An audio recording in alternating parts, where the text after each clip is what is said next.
So I recently had somebody ask me, Ryan, I can imagine that you're in support of the Second Amendment, but, how much so? There's got to be a limit. At what point would you say we need to restrict that? We need to regulate that. We need to ban this. We need to ban that in order to make our state, our commonwealth, or our country a safer place to live.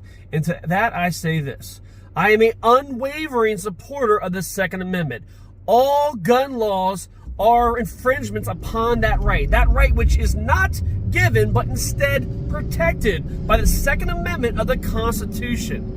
Every single gun law, any law, regulation, ordinance that restricts, delays, or fines an individual for being able to exercise their right to keep and bear arms, that is an infringement upon that right.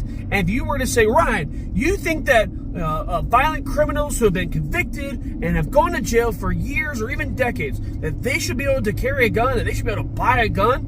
Abso-freaking-lutely. You're abso-freaking-lutely right that I that's what I believe. And I will say this. If a person has committed a crime that is so heinous that you are in fear for your safety or the safety of the general public if they are released from jail and they are able to access their rights, what is the point of prison? Is it to simply punish the person for the crime in which they were convicted of? Or is it also to rehabilitate that person so that when they re-enter society, they are a safe and productive member of our society? Why would you release someone from prison who is not able to be a safe and productive member of society? Why would you release someone from prison who is going to be a threat to the general public? Why would you release someone from prison and not give them access to all their constitutionally protected, God-given rights? If you tell me that some people are not capable of being rehabilitated to that point, I would agree with you. But I would say that those people need not be released from jail. They need not re-enter society. And I would even say that if they are not capable of being rehabilitated and their crime is that heinous, put them to death. We need to bring back the death penalty. We need to bring back accountability.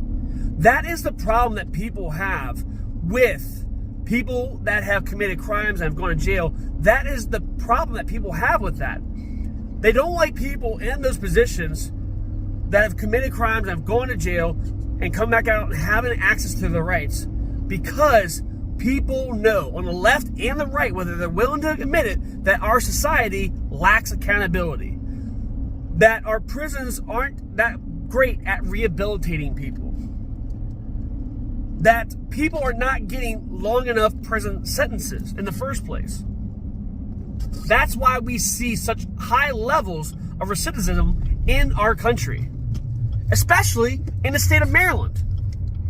You have these politicians who want to restrict my rights and your rights and every other good person's rights because somebody somewhere committed a violent crime. And that person may be back out on the streets because of our crappy justice system.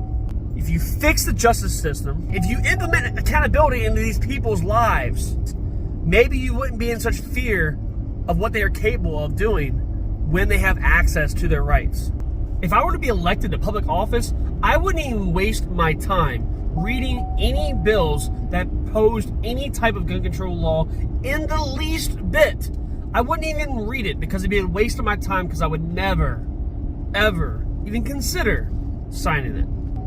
That, ladies and gentlemen, is how much I support the Second Amendment. That's how much I hold that document, the U.S. Constitution, dear to my heart. How much do you love and respect and hold coveted that Second Amendment? In what ways would you give up your rights because of the threats posed by others?